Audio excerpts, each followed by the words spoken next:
38-28 is the final here at State Farm Stadium. Cardinals now 6-6 and suffer their third straight loss in a row today against the Rams. And Kyle, this offense struggles again, third straight week in a row that we've just seen them once be unstoppable and completely deflated here in this game against the Rams. What to you can you pinpoint as the problem going on here in this last month of football for them? Yeah, I mean, it's hard to tell exactly what, but those explosive plays, once again, were not present. Kyler Murray running the ball wasn't there. It's a lot of things we've been talking about in the past few weeks. They reared their ugly head again. I think in the first half, the Cardinals really didn't get much of anything going. In the second half, they started going more up-tempo. They started figuring things out.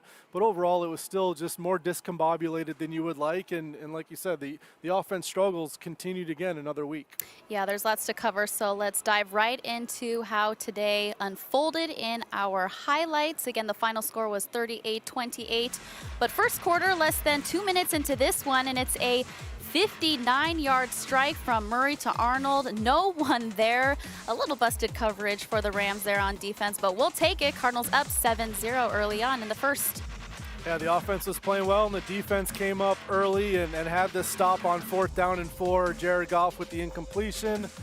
And then they followed that right up. Dennis Gardeck with the sack, his third sack on the season, which is pretty impressive with just sparing playing time. He's second on the team in sacks. Second quarter, Rams tie it up here, making it 7-7 with this Akers touchdown. The rookie punches it in for the Rams. And the Cardinals are stout on the goal line here. Patrick Peterson and Budda Baker combined for the tackle on 3rd and goal at the 1. The Rams decided to go for it on 4th and goal. Angelo Blackson with the big play in the backfield, and the Cardinals get off the field without giving up points. Now, after the Cardinals go 3 and out for the 4th time, it's Higbee with the touchdown for 1 yard to make it 14-7. Now, third quarter, it's 4th and 12, and they go for it. Keyshawn Johnson with the 13-yard reception, keeping this drive alive. Yeah, and then DeAndre Hopkins running on the out route, and Kyler Murray with a nice tight window throw to him. 17-14, the Cardinals trail in the third quarter. Now the Rams, fourth quarter here, answer back. It's Goff with the quarterback sneak, making it 24-14. Yeah, the Cardinals trailed by 10. They were punting. Their chances didn't look good. A really big play here. Charles Washington made a big play to get the ball out. Trent Sherfield with the recovery. All of a sudden, the Cardinals have the ball inside the Rams' red zone. And the offense did end up taking advantage of this. Kenyon Drake, 3-yard touchdown run. Cardinals pulled to within 24-21 there early in the fourth quarter. Yeah, but once again, a theme here in this game, the Rams answer back. This time it's Henderson making it 31-21 with this 38-yard run. No one is around. Now the Cards need to get something going here with about 7.5 minutes left to go in this one. Murray trying to make something happen and ultimately fumbles the ball later on in this game. Trying to make more happen. It was a pick 6. The Cardinals ultimately fall 38-28 in this one. And I know we were talking a lot about playoff implications, but can we even look at that right now, Kyle? Cardinals sitting at 6-6 and 500 overall. Yeah, I mean, they're still in it. It was obviously another loss, and going from 6-3 to 6-6, it hurts, and I think a lot of people are going to be questioning this team's high-end potential at this point because of the struggles on both sides of the ball. I do think the Cardinals are still in it. The Vikings did win, so they moved up to 6-6, but this was a tough game against what I saw was a really good team. I think the Rams defense has a lot of talent. Cardinals didn't get it done. We'll see how they respond. I think it's going to be important to get back on track. Yeah, and you look at time of possession in this game, a big topic. The Rams had about 38 minutes to 21 for the Cardinals. 344 passing yards for the Rams. Again, we're missing these big plays, these explosive plays that we were used to seeing, especially in that first half, Kyle. It just, aside from that 59-yard bomb that started things off for the Cardinals, it just completely deflated from there on out. Yeah, and the total yardage was lopsided, and earlier in the season, it was the Cardinals getting the 400-plus total yards, and it was the other team getting 200 or 300. So a big switch as to what was happening earlier on. The Cardinals hung in it. They had some plays. They got to within a field goal a couple times in that fourth quarter. The defense was probably gassed because it was on the field for so long, gave up those touchdown drives, and in the end, they just couldn't keep up. Yeah, I was going to say, once again, what can you ask more from this defense, them stepping up? It's weird to say you're waiting for the Cardinals to meet them at that same level of play here, and we have 4 games left to see if they can finally elevate together and make something happen here down the stretch. All right, guys, let's head up to the booth with the guys who had today's call, Dave Pasch, Ron Wolfley. And guys, we talked a lot about how critical this game was for the Cardinals heading into this one. The Rams dominated really from the start here. Do you feel, Dave, like this game was lost in that first half of play for the Cardinals? It certainly feels that way, Lisa. They offensively they couldn't move the ball. Other than the Dan Arnold touchdown pass, they couldn't do anything. And I just offensively here the last 4 or 5 weeks, it just feels like the foundation has crumbled. What the Cardinals were early in the year, offensively, they're not anymore. Teams have figured out how to defend the Cardinals, how to defend Kyler Murray, how to control him. And either he isn't adjusting or the coaches aren't adjusting or a combination of the two. They're not executing as well. It's really hard to figure out how a team that looked unstoppable at one point this year now looks like it stops pretty easily. Yeah, Wolf, do you think there's an easily explained antidote for the Cardinals, especially Kyler Murray, where he's not running as much, the passing game isn't super efficient? Can you point anything out where they can get back on track? Boy, I'll tell you what, Kyle, it's really, really difficult for me to say that right now. I think they can execute better. There's no doubt about that. I think the offensive line can play better. I think wide receivers can win one-on-one battles when given the opportunity. I think that running backs can run a little bit more aggressively. Everybody can do a better job, but right now, 1's a point, 2's a trend, 3's a pattern. It looks like the last 3 defensive coordinators have totally figured out what it is the Arizona Cardinals do offensively.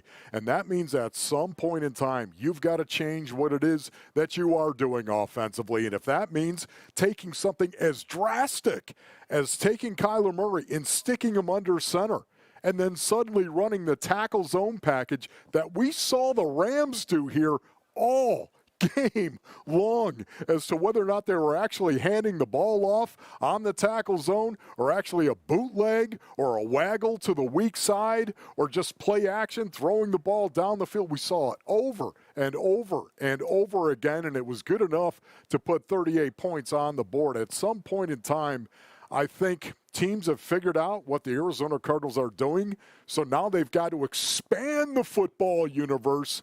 And an easy way to do that is put a quarterback under center and start running tackle zones. Yeah, the Rams did put up 38 points, but Pasch, another great effort from this defense, but what seemed to hurt them is they just allowed the Rams to answer back after touchdowns. What do you believe was the problem here? Were they just exhausted at that point? I think that certainly was part of it. I mean, they had been hanging on by a thread here the last month. They had kept the Cardinals in the last 2 games. Today they didn't have a good game defensively. They couldn't stop Jared Goff. Jared Goff has killed this team for whatever reason. It's a guy who's been turning the ball over at an incredible rate the last month. But they didn't have a good game defensively. But also they were on the field for most of it. And I think the defense deserves some blame here today, no question. But I think ultimately, look, we said this in the pregame, this team's going to go as far as Kyler Murray takes him. It's putting a lot on his shoulders, but that's how it usually works in the NFL. It comes down to your play at quarterback, and he's not playing well enough right now. Wolf, when you look big picture, where does this team stand? Are the playoffs less realistic at this point? Do you still think this is a playoff team? Boy, this is a tough one right here, because things could change. You got 4 games left. They're 6-6. Are they still in the playoff hunt? There's no doubt about it. But Kyle, if you were to ask me right now, what's your biggest concern? It's not really getting into the playoffs. My biggest concern is that this offense has come to a screeching halt under Kyler Murray right now, and it's got to get fixed. Will you fix the offense? before the season is up? That's what I want to know. All right, guys, still a lot of time left to turn things around here down the stretch. Thanks for your time. We'll see you next week. All right, guys. Yeah, Kyle, the Hail Murray just seems like a lifetime ago when you look at this team and what they faced the past few weeks here. Yeah, and I just go back to thinking of the Patriots game and thinking of the Dolphins game. And this game, the Cardinals were behind the whole time trying to play catch-up. There were a lot more winnable ones earlier on that they did not get, and that's starting to bite you now when you look at the standings. But I think Wolf's exactly right. Until you get the offense running more efficiently, you know, you're not going to be a playoff team, because if you're not scoring points in the NFL, it's really hard to keep up with anybody. Yep, let's take a look here at the FedEx Air to Ground game quarterback comparison and how they fared. Kyler Murray versus Jared Goff, and obviously it's the fumble, it's the pick six from Murray, but just all day long a little, you know, off in the throwing game. Yeah, and Jared Goff, 351 yards passing. What stands out to me is he attempted 47 passes. I think the Cardinals only got 1 or 2 sacks, did not get an interception. He was throwing a lot, and they did not make him feel uncomfortable. And to me, that was a big difference in this game. I think Jared Goff has been inconsistent this season, and this was a very good game. He played well, but also the defense didn't make enough plays. Yeah, I called for 3 interceptions, one being that did not happen here today with Jared Goff, unfortunately. But I mean, this defense, too, when we talk about how they've stepped up, and Vance Joseph, what they've been able to do and rally the troops together, but it's tough to see. 38 points in the end of it. You can't really tell how much of an effort that they put forth here today. Yeah, I mean, they tried, but you're right. They were gassed. Also, I don't think there was enough pressure consistently. We saw what the Rams' defensive line did compared to the Cardinals. I think the Rams made life really tough on Kyler Murray consistently. They got interior pressure, and he didn't have anywhere to go outside on the edges, and Jared Goff was more comfortable in the pocket. And a lot of that, you don't have Chandler Jones. You lost your best player, best pass rusher for the season, so that's part of it. But the Rams' front was really impressive to me. Well, there was a bright spot in this loss here today, and that is Dan Arnold, who finished today's game with 2 touchdowns. Of course, that first one, that 59-yard bomb, again, it was a little miscue there on the defense for the Rams, but we'll take it, and he gets into the end zone. And that was the DeAndre Hopkins factor on that one. 3 different players went with DeAndre Hopkins and opened it up for Dan Arnold. And it's a big play for him, and then he had the touchdown later. So 2 touchdown catches for him is a pretty nice day for Dan Arnold. Good to see him going, obviously. And again, we talk about the explosive plays, and that was the biggest one here today, something that they need to figure out going forward, because it was such a part of the DNA for this offense. And Hopkins was really quiet early on. He only had 1 touchdown, obviously 52 total yards. But let's take a look here at the Toro ground stats. Kenyon Drake did get into the end zone here today, but again, not a lot of yards on the ground. Yeah, I think it was the same story as recent weeks. The zone read wasn't being very effective. The numbers were okay at the end, but Kenyon Drake had a long run that kind of boosted those numbers. I feel like the ground game was not as efficient as it has been in the past, and at this point, that's 2 or 3 or 4 straight weeks where the Cardinals are just not being efficient on the ground, which is a surprise to me. They were so good at running last year. For the first 6-7 games this year, they were so dynamic, and if they don't get that run game going, it really seems like it screeches this offense to a halt, because we've seen that when Kyler Murray's just sitting in the pocket, it hasn't worked out very well in the passing game. Yeah, you've talked a lot about the blueprint for this team and trying to figure it out. Other teams have seemingly been able to do so. So put your coach hat on. What did the Cardinals do from here on out? I mean, it's definitely the blueprint. We saw it again today, where teams are not letting Kyler Murray get out of the pocket. And I just feel like you have to figure out a way to get the 5 yards a carry back. And the Cardinals are getting 2 or 3, and they're passing him for whatever reason is just not clicking down the field. So whether it's chunk plays in the passing game or more efficient running, the Cardinals need at least one of those 2 facets. And right now they're not getting either. Well, let's turn it over to the real head coach, Cliff Kingsbury, at the podium. Offensively, obviously, in the first half, couldn't get in the rhythm. I got to give them credit. Thought they had a good plan and executed it well. And we couldn't get anything going, and kept our defense on the field a lot of plays there. And I think as the game went on, it wore on those guys, which is tough. We have to be better, more efficient offensively, and not keep those guys on the field so much.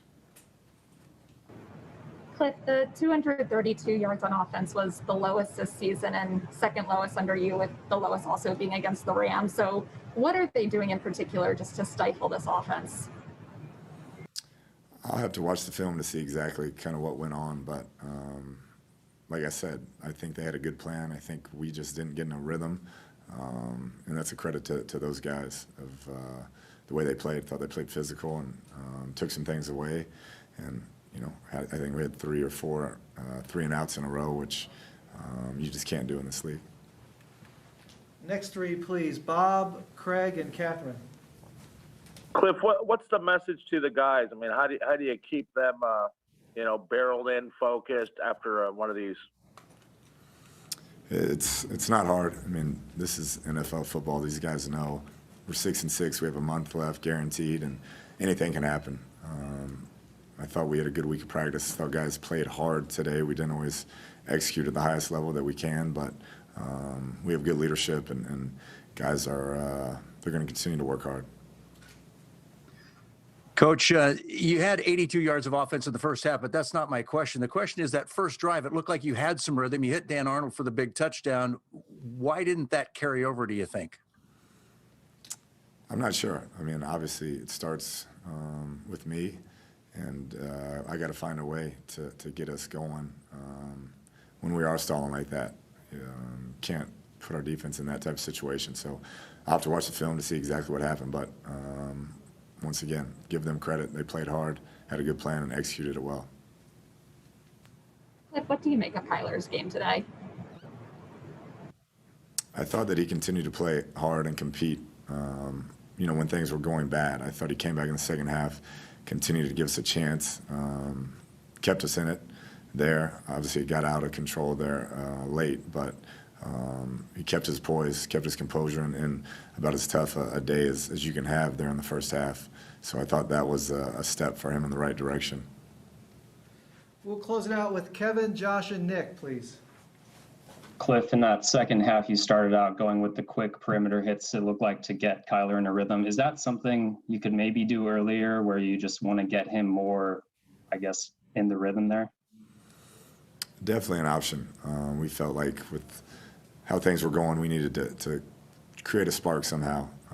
Probably could have gotten to it sooner, obviously, looking back, but I thought he came out and, like I said, handled it well, got us back in the ball game, and unfortunately we weren't able to kind of close it out. Hey, Cliff, you guys started 5-2. You're 1-4 in your last 5. What's going to happen over those last 5 games?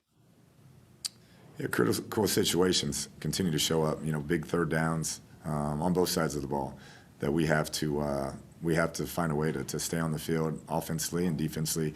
In the third and long situations like that, we have to find a way to get off the field. And we continue to have critical situations rise up, and we're not always handling them the best way, coaches and players. And this last month that we have guaranteed, we have to really look at that and examine how do we get better in those moments.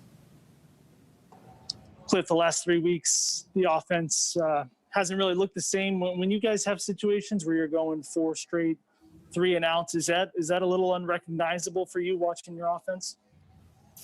Yeah, it's the NFL. I mean, you're going to go through slumps, and you're going to have times when you're not as sharp for periods of time as you'd like to be. And once again, give them credit. They're a good defensive team and had a good plan and executed it. But I still believe we can play at a high level offensively and score a lot of points and make a lot of first downs. We just weren't very sharp today when it comes to coaching or playing. Coach, thank you.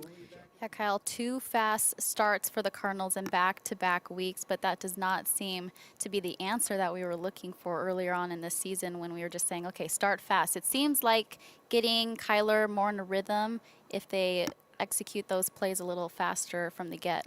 Yeah, I thought that was interesting what they did in the second half. The 4 wide receiver sets, a lot of no huddle, and that's what everybody thought Cliff Kingsbury was going to do when he was hired for this job, and he eventually got away from it. Now, because it had more success, do we see more of it? I know Wolf was talking about going under center and doing more running and things like that, more traditional, but maybe they do the opposite and go back to the more air raid formula. Well, it'll definitely be interesting to see what they do next week, because it's been so long since the offense has been finding a rhythm that I do think they need to change something up. Yeah, next week as they travel to New York to face the Giants. In fact, let's take a look at the scores around the league. In that Giants game, the Seahawks actually fall 17-12. So some good news for the Cardinals if you're looking at the scoreboard. And the Lions, too, get a win, 34-30. Let's see that Vikings game as I scroll around here. Yeah, the Vikings won, so they are up to 6-6. I believe they currently have the tiebreaker over the Cardinals, which would put the Cardinals out of the playoffs. Not positive on that, but I think at this moment they would be the first team out of the playoffs, and the Vikings would have that number 7 wild card. In the NFC West, the Cardinals are now 2 games behind with 4 left, so it's going to be really hard to catch either of those teams. I think the more plausible scenario is certainly getting a wild card berth if the Cardinals can pull that. Yeah, and the Cardinals can still control that, and that's the main thing. Don't want to look at anything else around the league to make it happen. Cardinals need to be able to control that and their future here down the stretch. Well, come hang with us tomorrow morning at 10 a.m. on Facebook and YouTube for the Morning Scramble. I will be with Kyle Odegard, Jody Jackson, Felipe Corral as we try to digest this loss here and look ahead to next week. But that does it from here at State Farm Stadium. Thanks for joining us for the post-game show. We will see you next week.